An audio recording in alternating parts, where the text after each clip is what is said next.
All right. I think we can get things started. All right. Thank you, everybody, for taking the time to join us this evening. We hope everybody's staying safe and healthy. I am Marcus Schweitzer. I'm the Executive Director for the Win the Era effort. You've heard us talk a bit about some of the work that we've been able to do. We thank you all for your support and encouragement as we've launched the organization and seeing what we can do this cycle. But without further ado, I turn it over to Mayor Pete. All right. Well, Marcus, thanks for bringing us to order, and thanks for all your work as Executive Director of Win the Era. And thanks to everybody for joining us tonight. Excited to have another opportunity to respond to questions and to be in touch. And I love seeing the comments fill up with the people from literally every corner of this country. I want to start by showing you something actually from here in the house, which is, I don't know how well you can see it, but this came in the mail from a friend who I had served with and his wife, who has been making masks out of his old uniforms from the Navy. She used to send us care packages when he and I were both deployed, and is now finding a new way to care for people that are important to their family.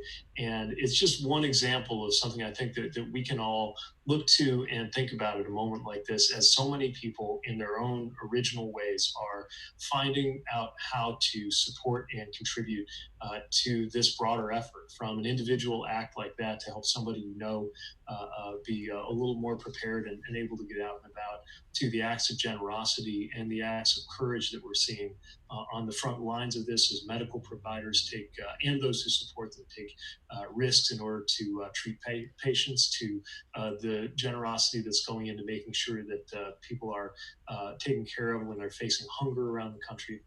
It's an example of how this terrible situation can bring out the best in so many of us.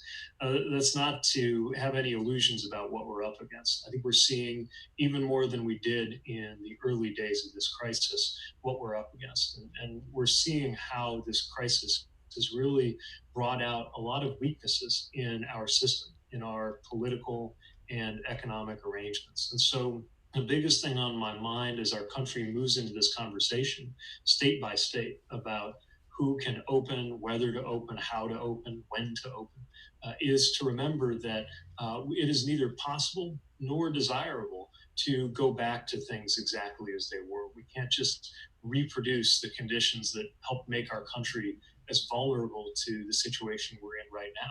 Everything from racial inequities in health to a growing disregard for the warnings of scientists has made it harder for our country to face this challenge. But it also means that there's an opportunity here for us to come back in a different way. I've also been really encouraged by the bipartisan work that's going on. And if you're interested in getting out of this conversation about either continued economic pain or terrible risks and loss of life, as if those are our only choices, I definitely encourage you to familiarize yourself with some of the phenomenal work that's going on, explaining exactly how we can find a safer way to reopen. One of them was published by the Safra Center for Ethics at Harvard, but it was a group of people from all kinds of different disciplines and from around the country. And what they created, it's called a roadmap to pandemic resilience. Worth a look if you want to Google it, because what they've done is actually taken up the analysis of what it will take for us to be able to safely reopen. The bottom line is there's going to have to be a lot of testing and a lot of contact tracing. You might also see a lot of good work that's come out this week on a bipartisan basis by an FDA director from the Republican administration, and Andy Slavitt, who was the head of the Centers for Medicare and Medicaid under the Obama administration. Again, a focus on testing and also looking at the kind of contact tracing that's going to have to happen. That means when somebody tests positive, reaching out and helping them find anybody they might have been exposed to. This is a huge part of what it's going to take to reopen safely. And one of the reasons I'm following this closely is the estimates suggest that we'll need at least 100,000 people to be part of that effort. And if you're wondering what it's going to take to get those people drawn together, organized, trained, and equipped, it's actually something that I think is really resonant with the idea of national service that we talk about all the time on the campaign, whether that's through existing modes, like making sure we mobilize people in AmeriCorps or the Peace Corps who have been sidelined by the current crisis, or creating new ways, just as the WPA did during the New Deal period to put people to work. So those are just a few of the things that I wanted you to know about that are out there in the solution space. But I also think we have to ask ourselves some really hard questions about how we got here and about where we need to go as a country in order to recover in a way that isn't just rewinding to where we were. I also think it's not only okay, but really important for us to continue being politically active. This is not a time to back away from the political because these choices are intrinsically political. And that's part of what's at stake in what we have put together with the Win the Era PAC, which I would invite you to get involved with if you can. We have a very basic website up now at wintheera.com.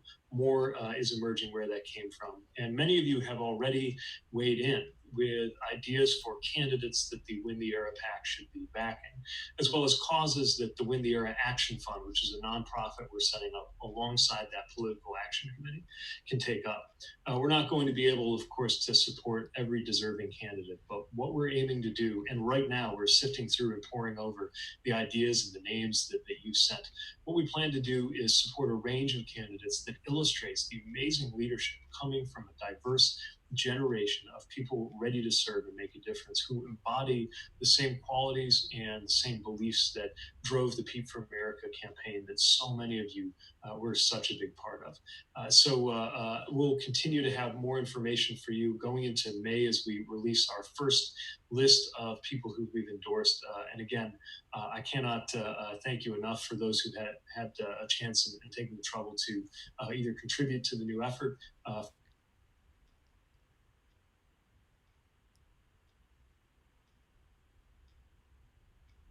I want to kick it back over to Marcus for the best part of these calls, which is always taking up the questions that were submitted throughout the day through the RFP form that you filled in order to be part of this call.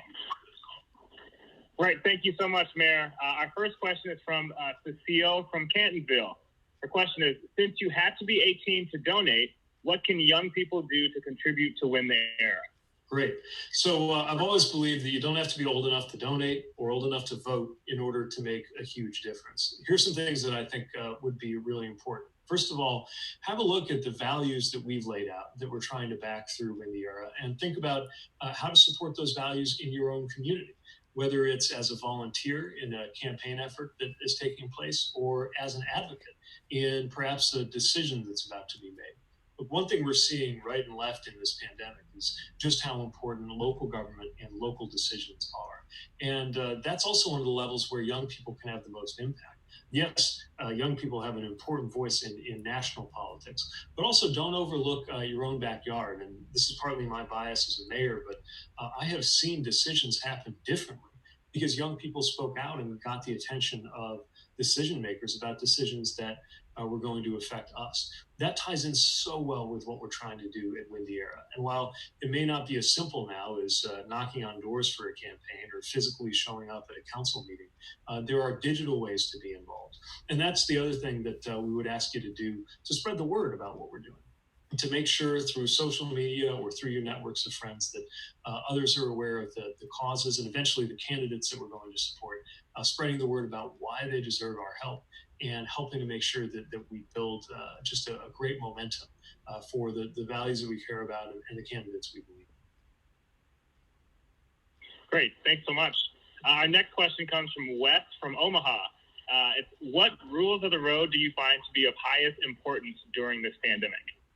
Well, a lot of them come to mind. And for folks who haven't followed our campaign as closely, these are the rules of the road, the values that guided our campaign and continue to be very important in the way we do business, like teamwork, belonging, boldness, discipline, substance, excellence, joy, respect. I think respect remains an important one because we're at this moment where I think a lot of us are rightfully horrified by some of the decisions being made, certainly by this president and the lack of leadership we see in some states.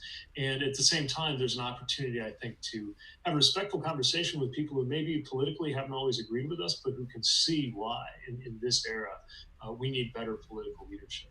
I think discipline is going to be an important one, because we don't have the external disciplines that have been created by having a routine, or sometimes a physical workplace for those who are not working in their regular places that they go to. And so we have to create our own kinds of discipline. And then maybe the one we really got to pay attention to at a moment like this is joy.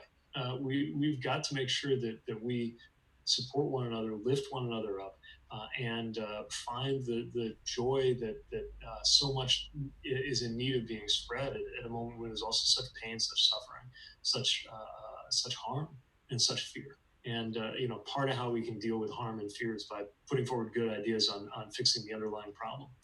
Part of it is also making sure we bring a little bit of light into the world. And one of my favorite things about this campaign was how, in my travels, I got to know different voters and volunteers and supporters who just exuded that kind of joy that we're going to need to get each other through this. Great. Our next question is from Stephen, and he asks, what can we do to advocate for vote by mail? Okay, great question. So here's the thing about the American system. We have national, federal guardrails, limits on some of what can happen in terms of our elections, like the Voting Rights Act. But most of these decisions are being made at the state level and even the local level, since county officials are often responsible for the actual running of elections. And so this is another example of where the advocacy, the activism, has to be close to home. Is your Secretary of State doing the right thing? Has your governor spoken out on these issues? And your state legislators, who maybe unlike a U.S. senator or a governor, can be expected to return your phone call. Are your state legislators pushing for doing the right thing? Let me also add that while it's very important that we have vote by mail available to every American in this election, we also need to make sure that there continue to be other means of voting too, especially finding safe ways for in-person voting, because not everybody has access to vote by mail, and people who don't have a fixed address, often low-income, vulnerable people, some of those with the most on the line in these elections, are also at risk.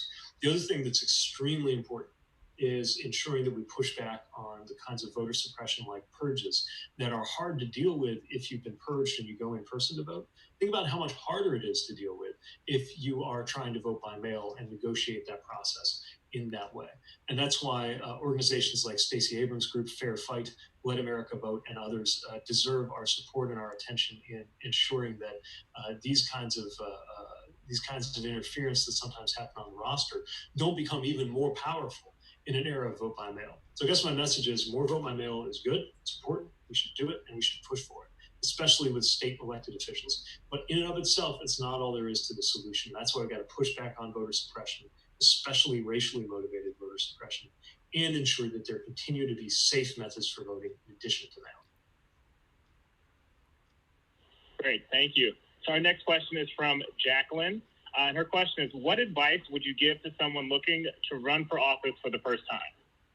Oh, I'm glad to hear you're thinking of that, Jacqueline. And, the first advice I'd give is you don't have to get permission to run. If you know what it is you would bring to an office that's different than anybody else can bring, then it's simply a matter of bringing that message out. Another thing I would encourage you to do, though, is strike that right balance between your own view and your own message and listening to what others have to say. I often found that there was something that was being done a certain way and I didn't understand it. And the more questions I asked, the more I would sometimes learn that there really was a reason. Other times I'd learn that there wasn't a reason or there wasn't a good one. And then I knew that I needed to do everything I could to change it. And look, when you're new, when you're running for the first time, you'll get a lot of funny looks. You'll get a lot of people who tell you haven't waited your turn. That's part of the process. Don't let that slow you down because everybody in office they had a first time somewhere. And last thing I'll say is I hope that it goes well for you. But if it doesn't, don't let that be the last word. I didn't win my first election. A lot of our most effective and successful leaders in this country, probably a majority of them, didn't. And so count the experience you're getting as a candidate as something that will serve you well in public leadership, whether you win the first time or not. All right, and our next question is one that I've seen a couple of times in the chat as well. But this is from Angie from Deer Forest. And her question is, what's the single most important thing we can do today to support Joe Biden's campaign? I'll give you two. First of all, just make sure you're plugged in. You can go to Joe Biden's website. You can text. I think it's to 30330 if you text Joe, just to make sure that the campaign can get a hold of you when there are important things happening in your area, in your state, in your jurisdiction. Of course, like every campaign, they need financial support too, and it's harder to do that in a moment like this where campaigning has changed. The other thing I'd really urge you to do is to make sure that you're reaching out to people who may not be there, either people who may not be voting at all or who had a different candidate in the primary and have not felt engaged in this campaign. If you had a different candidate in the primary, I get it. Obviously, I get it. I was a different candidate in the primary. But this is a time for us to come together and for us to build unity. Actually, I was thinking about it. In the last 3 or 4 days, I've spoken to, I think, 4 of the different people that I was competing against for president just a few months ago. And we've been talking about the shared values and the absolute imperative of making sure we get the White House in the right hands. We're not going to agree on everything. No two people do. But this is even more of an existential election than it already was.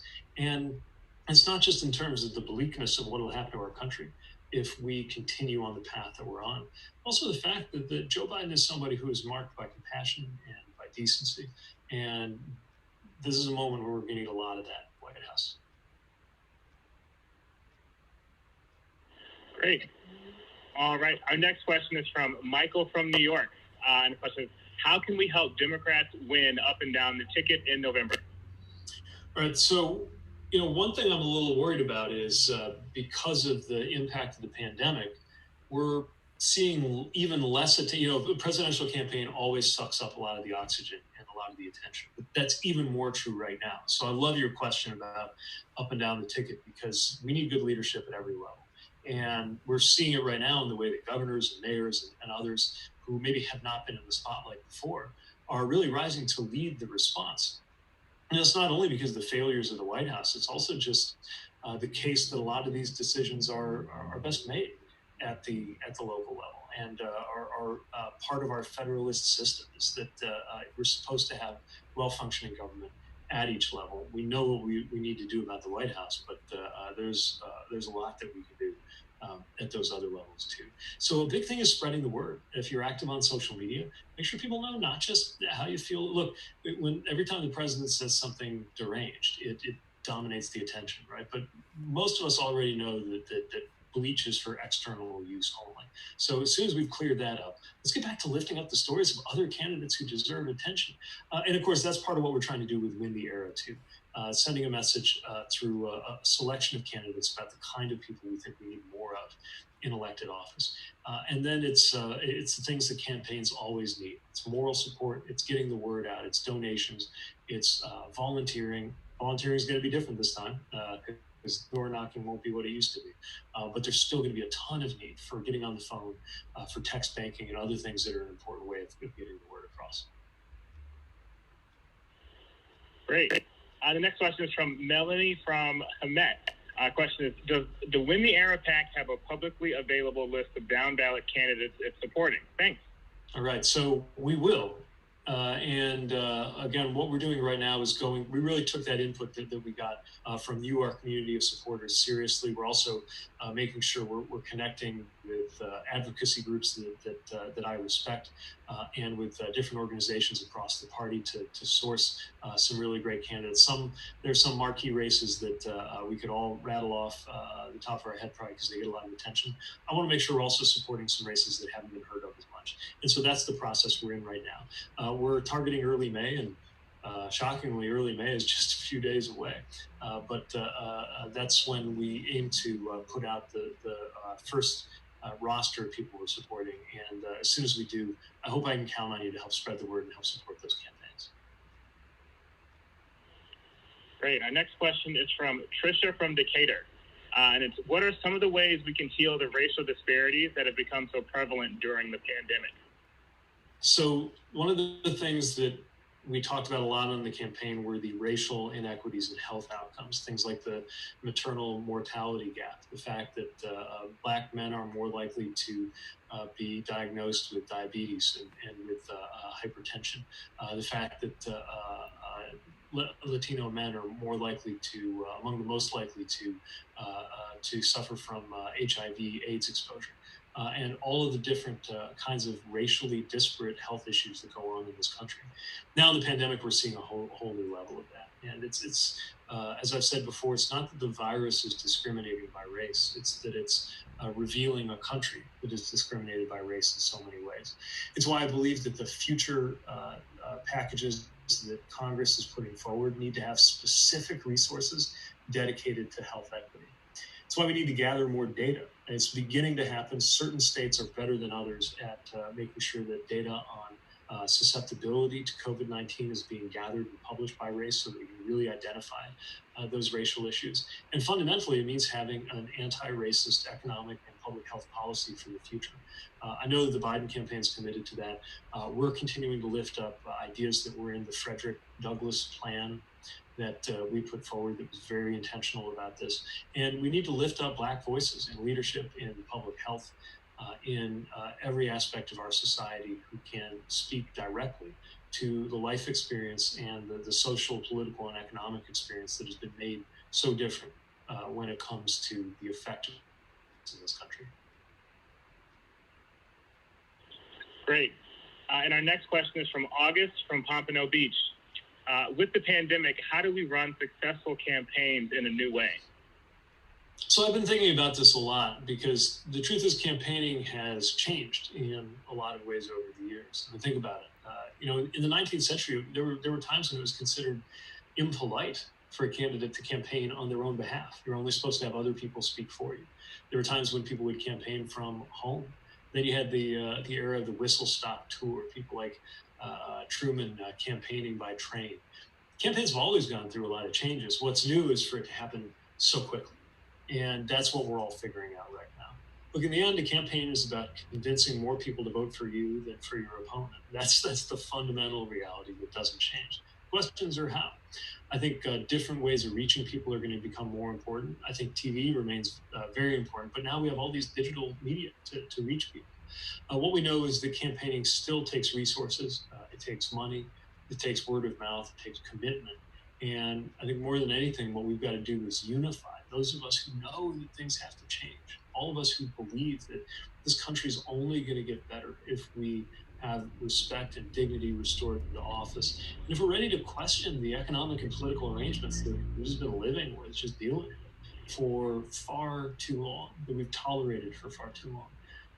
Again, we can't, it's not only impossible, it's undesirable to go back to the way things were working before with the same weaknesses, the same winners and losers. This is time to change all of that. And that's what we're going to have to do through the political process. You can't be apolitical or non-political about some of these things. So, this is something we're all going to feel as we go. One of the things I was very proud of in this campaign, in our campaign, was how good our team and our staff were at virtual engagement, digital engagement, and every campaign's got to master those same techniques. We're going to use Win the Era also as a way to try to make sure we're connecting those tactical staff resources to campaigns that could benefit from them. And I know you can help us in that way too, because again, it was our community of supporters that was maybe the most powerful and magical thing about the campaign that we built. All right, and we have time for one more question, and it's from Lauren from Noblesville. Hi, Pete. What kinds of new recipes have you and Chasten been trying while we're all stuck at home? Oh, wow. Well, I just managed to re-season the iron skillet, so I'm excited to put that to work. That's mostly my speed, kind of preparing things, cleaning things. Chasten's one is actually mastering recipes. He has made perfect buttermilk pancakes. He has continued to master his Brussels sprouts. What else did we do recently? We're getting pretty good with pasta. And kale chips are incredibly difficult, but he's working on perfecting an approach to kale chips too. And for my part, I'm just doing the dishes and letting the master practice his expertise. He had some kind of really original cake, chocolate cake too. I think maybe with mayonnaise. I don't know if anybody here is familiar with this recipe that was going around. Anyway, he made it. I ate it. It's fantastic. That's great. All right. Well, that was our last question for today. We want to thank everybody for joining this evening. Hope everybody's staying safe and healthy. Mayor Pete, we can kick it to you for any last words before we sign off. Just, again, a big thank you to everybody who's a part of this community of supporters for taking time here. I always look forward to these interactions, and we're building out our capacity to have more and more people in these calls, which is great. Look, we've got a long road ahead, but I really believe right now we're living in a moment that will define what America is like for the balance of our lives.